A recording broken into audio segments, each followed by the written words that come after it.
I want winners. I want people that want to win.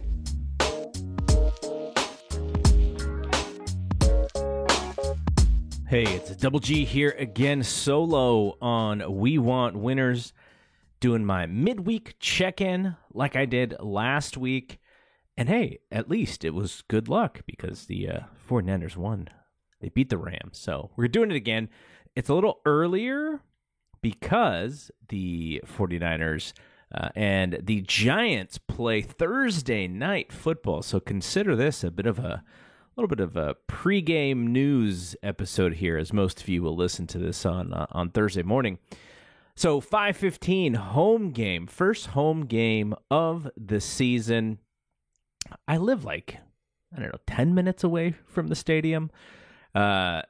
I like watching football at home on my TV, especially on Thursday when traffic is probably pretty terrible. But I do enjoy night games at Levi's. They're actually pretty fantastic.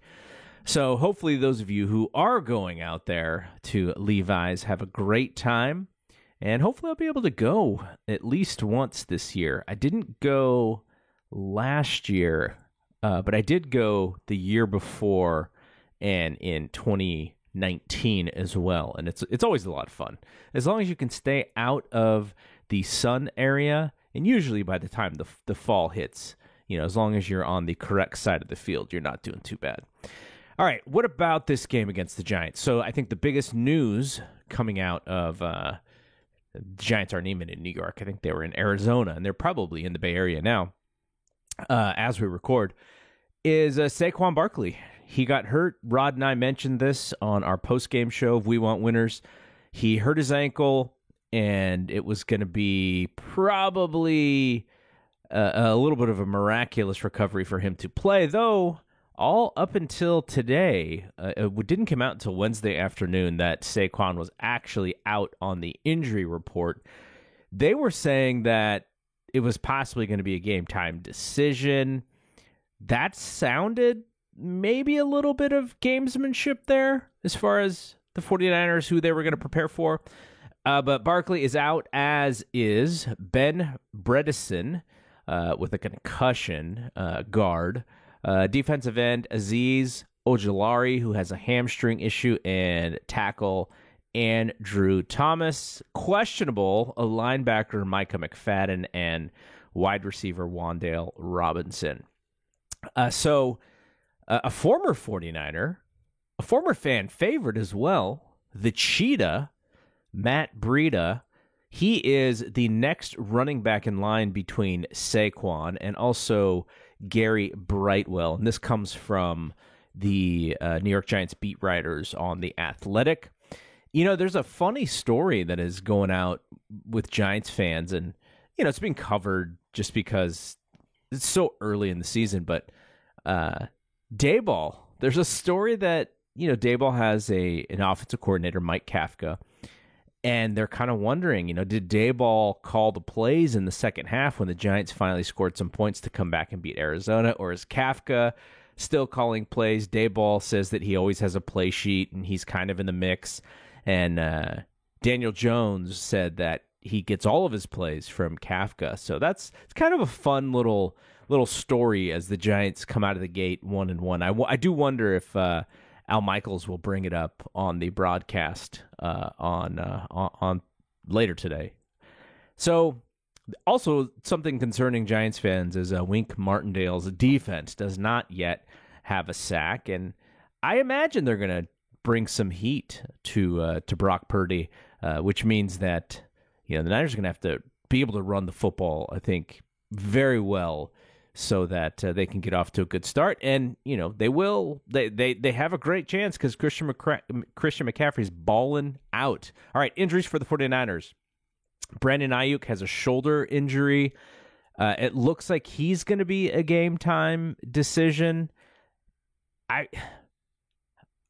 Obviously you want to put out your best players. This so early in the season, and this crappy short week that we have to deal with, the players have to deal with. I kind of hope that they take precaution with him, but you can't give away a game this early, especially on with a team that you were expected to be competitive with, at least when the schedules came out. But now you really need to put your foot on their throat. The Giants are not playing well, even though they did beat Arizona. But they're beating Arizona. Everyone's going to beat Arizona this year. Also questionable is Ambry Thomas, who has a knee injury.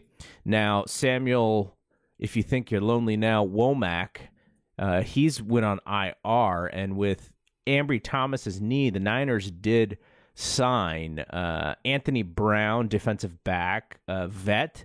And they also, from the practice squad, they activated Trey Swilling, corner as well. So they're taking they're opening up some spots because of injuries in the secondary, and so we'll see what the active roster looks like later today. And I think there's two concerns coming out of 49ers land, which is, one, people don't believe Brock played very well. Rod and I talked about it. He missed on some big throws. But I also don't think he played poorly. And so that's a little bit of the frustration, I guess, from what I'm seeing from the national media is, what's good? Brock played his worst game. How is he going to bounce back? He still played fine. Like, he still played a good enough game to win. And so I'm so surprised seeing that as the national conversation. I'm getting all kinds of alerts and notifications about these pieces written about Brock and why he wasn't good and what does it mean. And yeah, he was fine. Like I guess when you've seen, some of the worst with your Blaine Gabberts and, quarterbacks like that, where you were lucky if you got Brock's worst game. I'm just like, come on, shake it off. The dude played totally fine, and the 49ers won. So I really don't understand what the craziness is about that. But the other concern, I think, for the 49ers is Christian McCaffrey. He has played pretty much 2 full games. I know they took him out late in the game against Pittsburgh, but they were clearly ahead in that game, and I don't think many people thought the Steelers were coming back or anything, but he did play a lot of snaps there, and Shanahan said it was a little bit of fear factor from a couple of years ago when Detroit came back against them after he pulled out his starters. But he played, I think he played like almost every offensive snap in the game against the Rams, which was a close game, and the 49ers were not out ahead and way in front of that game, so they had to pretty much play all their starters. Shanahan said it was his job to get more Elijah Mitchell in the game, who had 0 offensive snaps, and to get McCaffrey out of the game. I read a Matt Barrows, I think it was a mailbag actually, and someone asked him about this, and he said that the running backs coach, and I forget the other, maybe the offensive line coach or one of the other coaches, they actually have the freedom to, if they see that maybe McCaffrey's a little tired and Shanahan's like really not paying attention to that part because he's calling plays and he's getting the right formation in, that they could actually make the change at running back themselves. But that didn't happen, and Barrows' hypothesis was that maybe because the game was close, McCaffrey's the more sure-handed guy when it comes to protecting the football, and that's why that he played the entire game. But short week, McCaffrey is still a guy who I think people believe makes this offense go. He has had a recent history past, but so far so good with the 49ers in the games that he's played here. So we'll see. Well, I would imagine we're going to see some Elijah Mitchell. I don't believe that they will do what they've done the last 2 games. Now, again, if this is a close game, if this is a nail biter, maybe McCaffrey does play most of the snaps again. So it'd be nice to get a little bit of a lead in there and get him a couple of rests, give him a nice long break before game 4.